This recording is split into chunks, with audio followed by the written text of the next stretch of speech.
Thanks everybody for joining this webinar. I'm Fiona Blades and I'm the President and Chief Experience Officer of Mesh Experience, and I'm delighted to be talking through what is CX and where is it heading today. The first thing is, it feels as though there is an enormous amount of buzz around customer experience, but what we're finding is that almost everybody's talking about it, but it includes virtually everything that you can think about. And that's even the kitchen sink. So CX leaders are being asked to do everything from manage the call center to defining the user experience. And then we often find insights thrown in on the side, which isn't where we want them to be. So what is CX?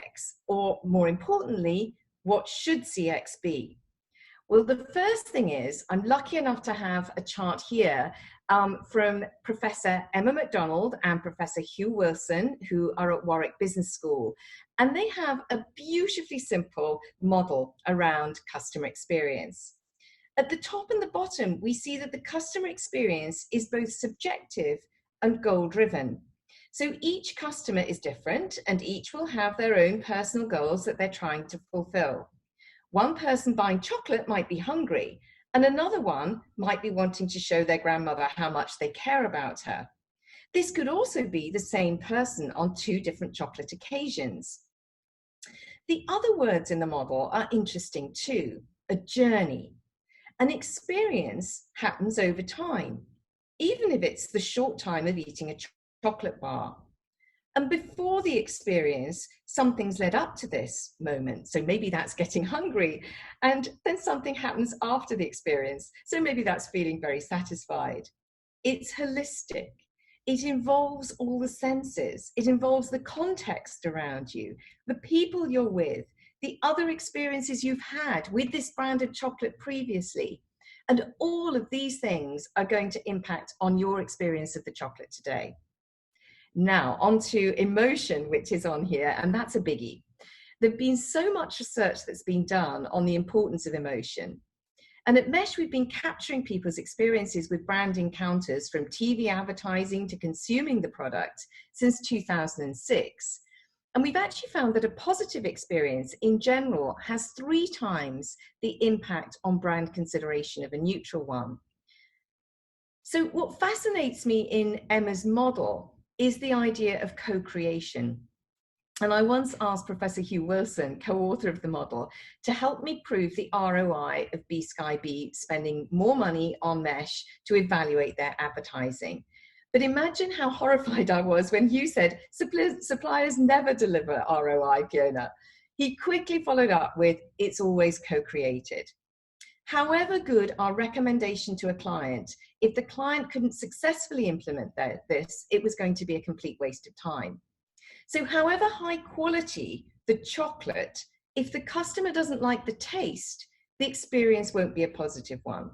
Or if the customer's already eaten 2 blocks of their favorite chocolate, that 3rd block might be a mistake, leading to a less positive experience. So much about the customer experience is encapsulated in this elegant model that it seemed to me to be a great starting point for evaluating and discussing the customer experience. But how can we dissect where to intervene in the customer experience?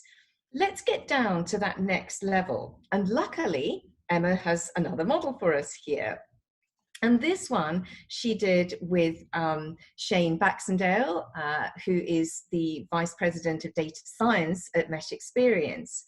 And through analysis across the Mesh Experience database, the authors discovered the impact of brand owner touchpoints, such as TV advertising, and also the impact of other touchpoints where brand owners had less control, such as retailer communications and word of mouth.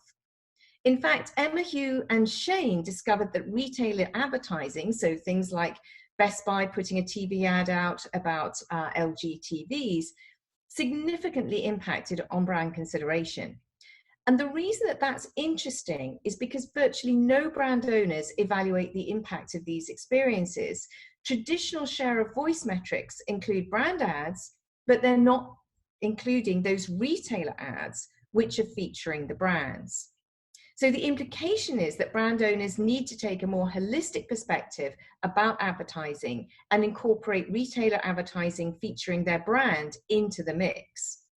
Well, there's been lots of discussion, of course, about the power of word of mouth, but what about peer observation? The authors found that seeing someone else eating a chocolate bar, drinking a fizzy drink, or using a mobile phone significantly impacted on brand consideration. And again, we need to broaden our definition of how we can impact the customer experience and remember the potency of seeing others using our brand. So at Mesh, we think about customer experience being every single brand encounter, whether that's seeing a TV ad or speaking to a friend about the brand or consuming the product. And I think it's interesting that others like Mark Pritchard at P&G are now starting to talk in this way too. And you can see that this quote that he has, which really talks about the total customer experience. In fact, since we started running a series of webcasts in conjunction with others, we've found that the approach at looking at the customer experience for packaged goods has been something that we found clients are coming to us for. What I think is particularly important from a Mesh perspective is that we put the customer at the heart. And so many clients have disparate, disconnected data sources, which makes it different and difficult to actually understand where the customer is in this maze of data. And therefore, it's important to put things through the customer's eyes so we can really understand how a customer is experiencing something. So what makes great customer experience? Well, it's consistency of experience. It's making sure that we enable those connections, that people can make those links. It's the perception actually mirroring the reality, and it's about the communication of that experience. Here we have something from Emma and Hugh where they talk about value in use, and I love this case study. It's actually about the London Symphony Orchestra in London in the UK. And here what was interesting is that for the LSO, they felt that a good evening and a good experience for their audience was when they played the notes absolutely perfectly. But of course, what was different from the actual audience perspective was that they loved a good night when they had some great coffee and cakes, and they really liked it when the conductor spoke directly to them and they were made to feel part of the event rather than spectators of it. And as a result of this insight, the LSO made a decision to ensure that orchestra members would meet in the bar after the performance so that they could speak to the audience. Well, what a transformative experience for the LSO members. And again, it comes back to those co-creating experiences. Customer experience is not something to be imposed upon customers, it happens together. So here we have some key points of advice. Customers co-create great experiences. They take an active role in these experiences. And through selecting touch points on the customer journeys, whether that's online, offline, through mobile channels, this is where the customer is coming into play. It includes the brand-owned and the partner-owned touch points, as well as peer-to-peer touch points. And customers collaborate with each other as well to co-create that experience. Maybe you're enjoying chocolate with others. And with employees, it's also important. So engagement is absolutely key in terms of the customer experience. We've got here now a few slides in terms of creating a more streamlined omnichannel experience. And this is some data from LG Electronics. And here we could see that we can really understand the importance of both in-store and online. 10 years ago, we could see exactly when shoppers were going in store and when they were going online. And we could see when they went to the manufacturer's website and when it was a competitor's website, which online stores they were checking out, which reviews they were reading. And we watched the seismic shift from bricks and mortar to online. And this has really helped LG, with whom we've had the pleasure of working for over 10 years, with its retail partners to understand what messages customers needed when in their shopping journey, to really understand the customer journey, we need to take this omnichannel approach. And here we can see how positive the in-store experiences are, as well as the TV experience.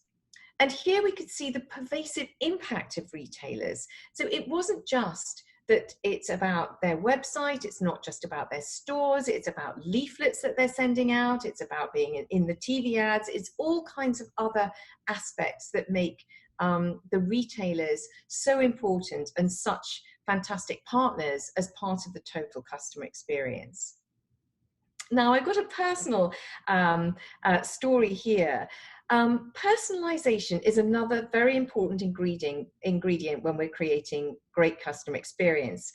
My father enjoys visiting Warner hotels. And the week before he visited Bodelwyddan Castle in 2019, he received a welcome letter. And this letter welcomed him back to Bodelwyddan. It was the second time he was going. However, he'd used different booking routes both times, and he was really impressed at the joined up systems that were being used to make his holiday more special. When he was at the hotel, he mentioned his frustration at needing to pay for a double room as a single person. But lo and behold, under his door the next morning, he received a personalized brochure, fancy a room all to yourself, with the dates where he could enjoy coming back without that single supplement. And the third thing that happened on his holiday was when he took a trip to Conway, he told the driver that exactly 80 years ago to the day, he'd been in Conway as a child. And it was the day World War II broke out, and his father drove the family to a holiday home of his grandfather's in Conway, away from the dangers of Manchester. On the way back from the trip, the driver took a detour to find the old family house for my father. And much of the land had been used to build new houses, but they found the original house was still there. And what an enormous pleasure for my father that this driver put the customer experience before a rigid timetable. It brought back important memories for him. And actually, it was the first time I'd ever heard how he and his sister and cousins all went to Wales at the outbreak of war. And it isn't just human interventions, but technology that is building great customer experiences. So here we have some retail banking data in the UK, and we can see the importance of the banking app. This is helping customers in their daily lives to pay bills, move money, and feel the reassurance of knowing that their money is safe by quickly using their mobile phones to check it. So tasks that would have entailed a trip to the branch can now be done while parents are getting their children ready for school. So how should we put CX in the framework of marketing? We need to build a customer-centric and data-driven culture, and that's really important within a business. We need to turn those voice of customer insights into actual action that is going to have an impact on that customer experience. We need to understand that the customer journey as well and the lifetime value of a customer, just as the Warner hotels understand that for my father. And personalization, of course, becomes increasingly important. So here I've just got some data that we've taken from our retail banking study in the UK, and we were looking at the impact that different touch points have on different brand metrics. And what we can see is that it's important to understand all experiences and what they're doing to KPIs like brand consideration and net promoter score or advocacy. And we could see that it's easier for experiences to shift brand consideration than it is for the experiences we're picking up to shift trust and NPS. It's harder to do that. But where do these different experiences come from, and what can we learn? And this was a quote from Richard Warren, who is the marketing director at Lloyd's. And he said, like many of us would think, I don't think advertising creates trust. It comes from people's experience of the bank. Well, we thought we'd test that out and have a look at our data. And what was interesting was when we isolated the paid media experiences, we actually saw that they were having a significant impact on trust through the data that we were able, that we have and we've collected. What's more, we could see that Lloyds Bank paid media was having an even greater impact. And when we looked down at the comments around these different experiences, we could see exactly why. The TV ads were providing reassurance. It's comforting. They're talking about the black horse, 250 years by your side. And you can start to understand why this advertising is actually increasing trust when people are having those experiences. So how can marketers embrace customer experience?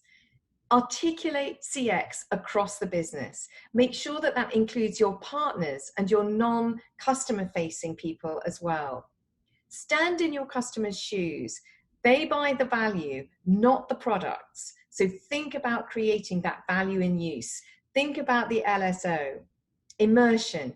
Make sure you share your insight into customer experience through things like journeys that you do, through the different touch points and understanding those in detail, through looking at personas and how they are experiencing your brand.